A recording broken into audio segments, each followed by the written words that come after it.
Iniciando a resolução da peça 5.8, nós temos aqui uma situação em que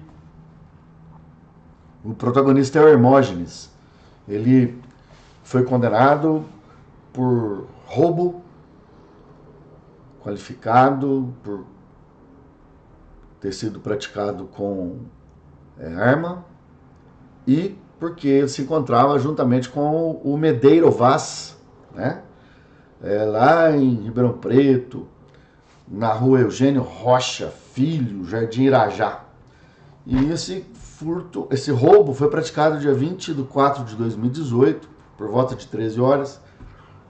E de interessante é que ele foi praticado com um revólver R7 Caramuru, 5 cartuchos intactos, e isso foi periciado, consta dos autos, e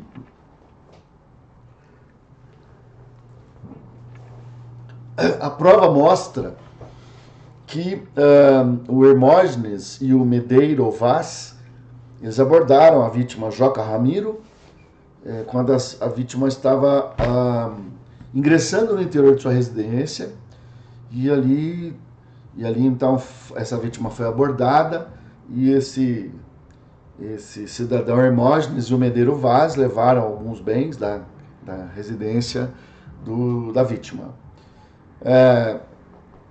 Esse cidadão acabou sendo preso preventivamente no mesmo dia do crime, e ele foi condenado a uma pena de, segundo consta aqui, 5 anos e 4 meses de reclusão e 3 dias multa.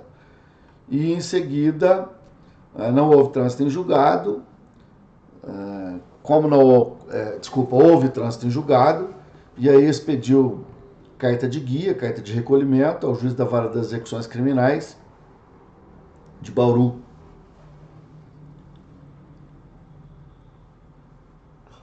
Porque o cidadão se encontra preso lá em Bauru.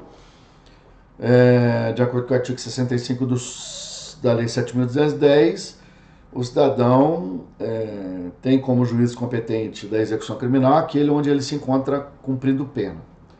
E aqui nós temos a informação de que, de fato, houve expedição de carta que chegou lá no juiz da execução criminal, foi autuada, recebeu um número sequencial. Consta do programa também que o nosso querido Hermógenes, juntamente de novo com o Medeiro Vaz, foi condenado a uma pena de 5 anos e 4 meses e a 15 dias multa pelo juiz agora da primeira vara criminal da comarca de Ribeirão Preto, porque um dia antes do crime anterior, do caso anteriormente mencionado, às 14 horas, ele praticou o mesmo crime, furto, roubo, artigo 157, parágrafo 2º, incisos 1 e 2. E aí a vítima agora é o Zé Bebelo. E aí ficou apurado que esse crime foi praticado na Avenida Carlos Eduardo de Gasperi Consone, 324, Jardim Botânico, próximo do Jardim Irajá. Para quem conhece Ribeirão sabe que é bem próximo ali. E a vítima foi abordada pelos meliantes Hermógenes e Medeiro Vaz, e ele estava dirigindo um veículo, dirigindo o veículo saindo da sua garagem. E ao abrir o portão, sob a ameaça de Hermógenes, que estava de novo, com aquele revólver R7 Caramuru, né? E ele teve que entregar vários pertences que se encontravam no interior do veículo. E após o crime, o Hermógenes e o Zé Bebelo fugiram e foram presos no dia seguinte, naquela prisão em flagrante, aliás, na prisão preventiva, mencionada aí no programa anterior. Muito bem. Neste caso, nesse segundo processo, o Hermógenes interpôs recurso de apelação,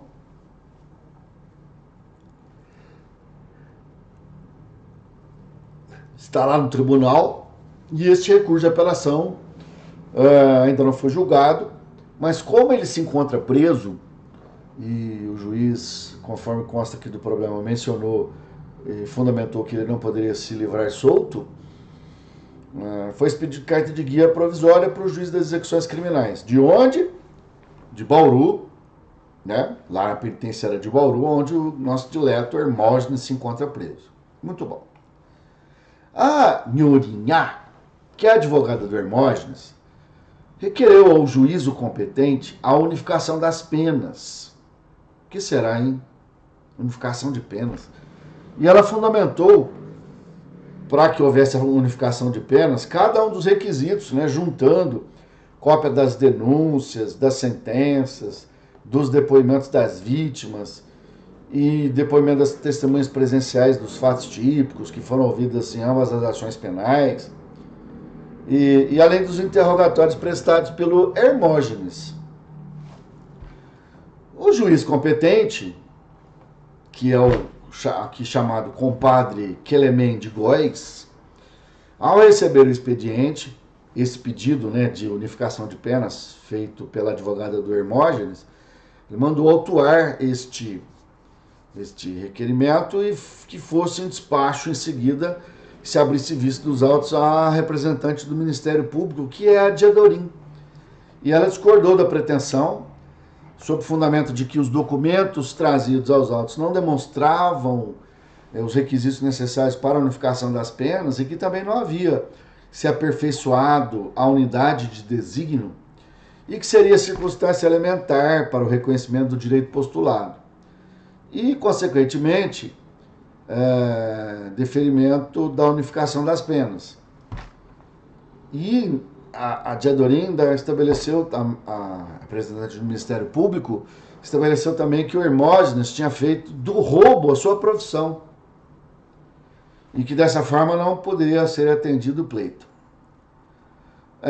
O juiz, compadre Quelemém de Góes, fundamentadamente, transpôs para o decreto sentenciatório, para a decisão, os mesmos argumentos de fato e de direito lançados na manifestação da promotora de justiça e indeferiu a pretensão de Hermógenes e ela foi intimada pelo oficial de justiça Riobaldo, que entregou cópia a ela, certificando em seguida e consignando que a intimação tinha sido feita há 4 dias. E o problema então pede para que, então, na condição de advogada de Hermógenes, você propõe a medida cabível. Muito bem. A primeira pergunta é: para quem a Nhorinhá dirigiu o requerimento de unificação de penas? Para quem? Para quem seria? Considerando que o nosso querido Hermógenes está cumprindo pena e considerando que o artigo 66, inciso 3, letra A, menciona que compete ao juiz da execução decidir sobre unificação de penas, me parece importante considerar que o pedido foi dirigido ao juiz da Vara das Execuções Criminais da comarca de Bauru, né? Aliás, da Vara das Execuções Criminais da comarca de Bauru, e mesmo porque o artigo 65 da Lei 7.210 informa que será competente o juiz da execução que for determinado pelas leis de organização judiciária. E, neste caso, no estado de São Paulo, o juiz da execução é onde o cidadão está cumprindo pena, que é Bauru. Muito bem. Considerando que ela pediu, a advogada do Hermógenes requereu, né, a unificação de penas, o que seria essa unificação de penas? Eu voltando lá no nosso problema, eu me lembro bem que aqui nós visualizamos que um crime foi praticado num determinado dia, o outro crime praticado no dia seguinte. No dia seguinte ele foi preso preventivamente, porque ele acabou fugindo, mas possivelmente sabiam alguma coisa do Hermógenes e foi decretada a prisão preventiva dele e ele foi preso, cumpriu o mandado de prisão.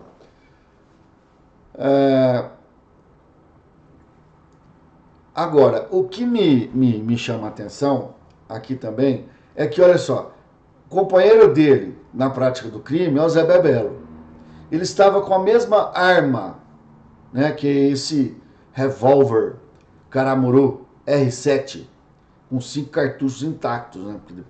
Quando ele foi preso preventivamente, encontraram com ele esse revólver. E assim, os crimes foram praticados próximos um do outro, né? Jardim Irajá, Jardim Botânico, próximos um do outro. E o modus operandi também, da mesma forma como a abordagem se fez no outro quando as vítimas entravam ou saíam da garagem. Então, nesse sentido, por mais absurdo que pareça, esta é uma circunstância que leva à possibilidade de se estabelecer a ficção legal do crime continuado, previsto no artigo 71 do Código Penal. Então, dá para dizer aqui que a Nhorinhá, advogada do Hermógenes, de fato requereu ao juiz da Vara das Execuções Criminais da comarca de Bauru, onde se encontra preso, a unificação das penas por conta do crime continuado. E aí eu verifico lá no artigo 71, né, quando o agente, mediante mais de uma ação ou omissão, pratica 2 ou mais crimes da mesma espécie, pelas condições de tempo, lugar e maneira de execução e outras semelhantes, devem ser os subsequentes havidos como continuação do primeiro. E nessa condição, portanto, eu preciso, de acordo com o artigo 71, de pelo menos 2 crimes distintos, praticados nas condições determinadas no artigo 71, para que então eu tenha o crime continuado. Que, na verdade, não se trata de um crime permanente, não se trata de uma circunstância em que eu tenho a prática do crime com habitualidade. E nem dá para dizer também que o crime continuado é um crime só. Se eu tiver um crime só, eu não consigo estabelecer a consideração de crime continuado. Quando o juiz percebe que ele se encontra em condições de crime continuado, ele junta os processos de cognição e prolata uma só sentença, e nesta só sentença, ele, então, condena o cidadão por todos os crimes ali reunidos e, se as penas forem idênticas, ele, então, faz a operação sacando uma delas, né, do conjunto dos crimes ali apurados e que o juiz estabeleceu condenação, e essa pena ele aumenta de 1/6 a 2/3. O critério de aumento de 1/6 a 2/3 o Código não trouxe. O critério é jurisprudencial, STJ, que será tratado ainda na continuação dessa nossa aula, que por enquanto é assíncrona. E neste caso, o juiz de cognição estabelece no final a fixação da pena, utilizando todas as características, aliás, todos os aspectos e critérios de fixação de pena do método trifásico, e esse aumento ele se dá naquela terceira fase, né, do artigo 68 do método trifásico, em que ele estabelece o aumento por conta da continuidade delitiva, crime continuado. Muito bem. Diz a doutrina e a jurisprudência que é preciso que você tenha ali a prática de condições objetivas e subjetivas para que então haja a aplicação da ficção do crime continuado, né, da continuidade delitiva. Neste caso, a primeira abordagem, eu já disse agora há pouco, é que tem que haver o quê?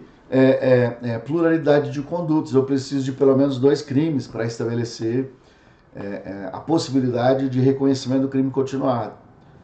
E alguém pode eventualmente dizer assim para mim, mas que absurdo, como pode alguém praticar 2 crimes, 3, 4, 5 crimes, e dependendo da situação que a lei estabelece, ele não ser condenado por todos os crimes ao mesmo tempo, e sim apenas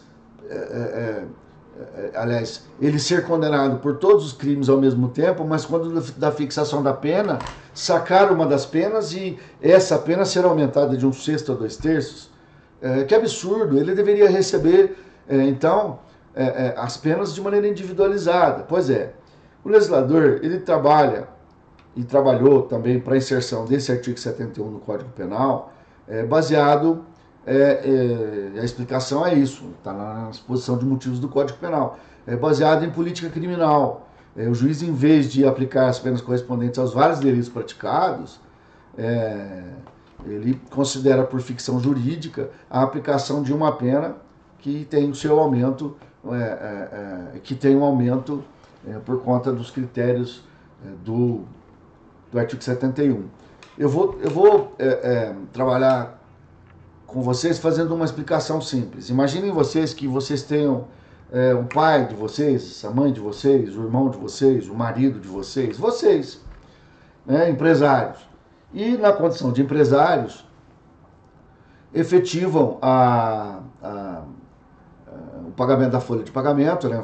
Vamos imaginar aí, tem lá 2, 3, 4, 5, 6 empregados numa loja, num comércio, e num determinado mês deixam de recolher aos cofres da Previdência o INSS que foi descontado do empregado, da folha de pagamento do empregado.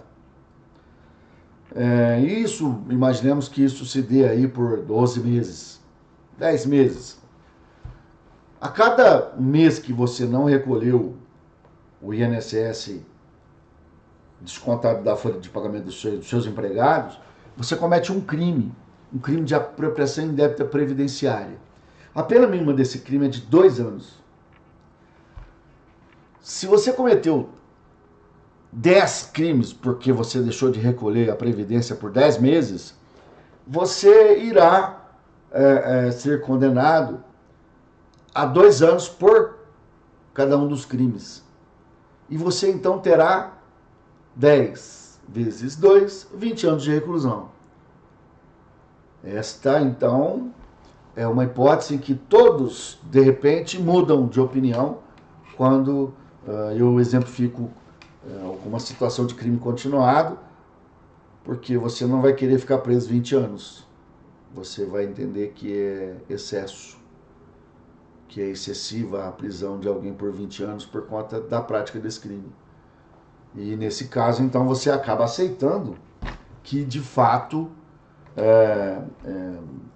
deve haver a prática, o reconhecimento do crime continuado, e neste caso, de maneira específica, o juiz, então, se todas as penas forem, de cada um dos 10 crimes forem de 2 anos, ele saca uma delas e aumenta de 1/6 a 2/3, de acordo com o critério jurisprudencial, né, para se estabelecer um mínimo e um máximo de aumento em relação aos 2 anos. Muito bem. Essa pluralidade de condutas é muito simples, não tem muito segredo, né? Tem que ser praticado, tem que ter a prática de pelo menos 2 crimes. Eles têm que ser da mesma espécie. No nosso caso, no nosso problema, ele é idêntico, né? Mas a lei não pede que ele seja idêntico, ela pede da mesma espécie. Então, vamos imaginar assim, da maneira como a doutrina coloca, deveria ser crimes contra o patrimônio, por exemplo, né? Então, alguns doutrinadores, inclusive, mencionam, né? Roubo, extorsão, poderia. Calúnia e difamação, poderia. Né? Peculato, corrupção, também poderia, né, postular nesse sentido. Quero ver convencer o juiz e o membro do Ministério Público a aceitar, né, dessa forma. E até o próprio comentador aqui menciona, né? Não precisa necessariamente estar descrito no mesmo tipo penal. Senão, né, que ele menciona que o artigo 71 mencionaria crimes idênticos, que é o caso do nosso problema, não temos tanta dificuldade assim. Tem que haver circunstâncias semelhantes de tempo, lugar, modo de execução e outras, né? No nosso caso do Hermógenes, por exemplo, ele executou o crime exatamente da forma... Os dois foram executados de maneira idêntica. Inclusive o próprio comparsa do Hermógenes é o mesmo, né? Utilizaram a mesma arma, mesmo modus operandi, né? Condição de tempo, né? Aqui eu tenho um dia de um crime para outro, né? A doutrina e a jurisprudência aceitam até 30 dias. mas há algumas circunstâncias e peculiaridades e que já se admite um tempo maior do que 30 dias, desde que você tenha a potencialização dos outros aspectos, das outras condições para a concessão do crime continuado e dos requisitos para o crime continuado. Não é? Lugar. Há situações, por exemplo, que o crime foi praticado, um deles em Patrocínio, com marca de patrocínio, e depois foi cometido em Franca, outro crime, embora seja minoria, mas há possibilidade, desde que você consiga fazer a demonstração que, de fato, o cidadão tinha a intenção de praticar os crimes, um sendo continuação do outro e tudo mais. Tempo, já mencionei, né? Seriam 30 dias, é o que normalmente se aceita. Outro caso importante, já queria chamar a atenção disso, e agora dizer isso, né? Eu disse que tem a prática de um crime, de outro crime, com mesmas condições de tempo, lugar, maneira de execução, o juiz condena pelos dois, estabelece então a fixação do aumento de pena sobre uma delas se forem idênticas, ou sobre a maior, né, se tiver uma pena maior na fixação, e aumenta de 1/6 a 2/3. Com relação à prescrição, com base no artigo 119 do Código Penal e também na súmula 497 do STF, eu preciso dizer que, com relação à prescrição, considerando que lá na terceira fase do método trifásico, né, o juiz vai dizer, olha, a pena no nosso caso aqui, por exemplo, é de 5 anos e 6 meses, e o aumento de 1/6 a 2/3, vamos imaginar 1/6, né? Eu vou chegar a um número X de pena. Para eu verificar a prescrição, eu não levo em conta esse aumento pelo crime continuado, eu levo em conta a pena imposta a cada um dos crimes, 5 anos e 6 meses no problema do Hermógenes e outra de 5 anos e 4 meses. Todo mundo sabe que eu não somo as penas para fazer conta de prescrição. As contas são feitas de maneira individualizada. Então, esse aumento que se faz por conta do crime continuado, de acordo com a súmula 497, em aplicação analógica ao artigo 119 do Código Penal, que menciona, no caso de concurso formal, o aumento não é levado em consideração para eu ir na tabela do artigo 109 do CP para fixar o aumento, aliás, para fixar o prazo prescricional. Importante, antes de encerrar o vídeo, chamar a atenção também para o aumento, né? 1/6 a 2/3. Então, às vezes eu costumo perguntar assim, né? O cidadão cometeu um crime, qual seria o aumento justo? Se você disser 1/6, porque é o mínimo, você errou, porque na prática de um crime eu não tenho crime continuado, eu preciso de pelo menos 2, não é? Então, o critério é justamente esse, o critério de quantidade de crimes praticados.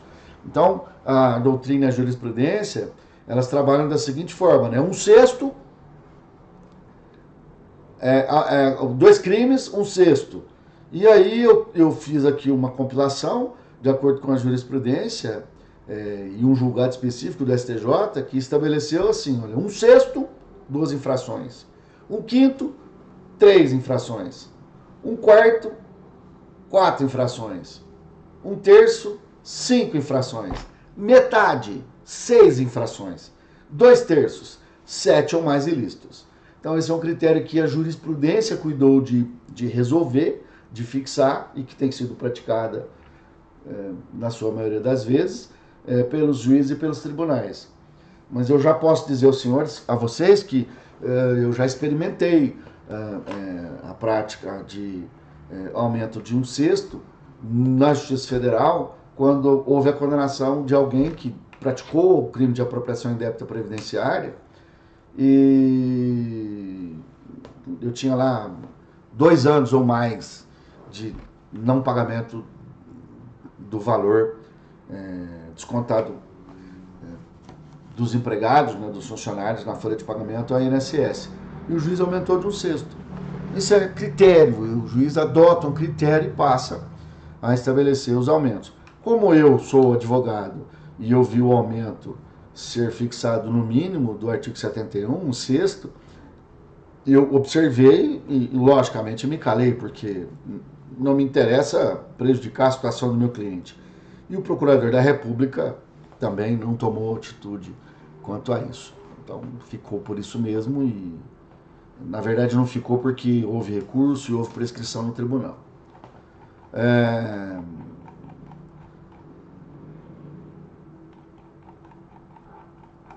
É só.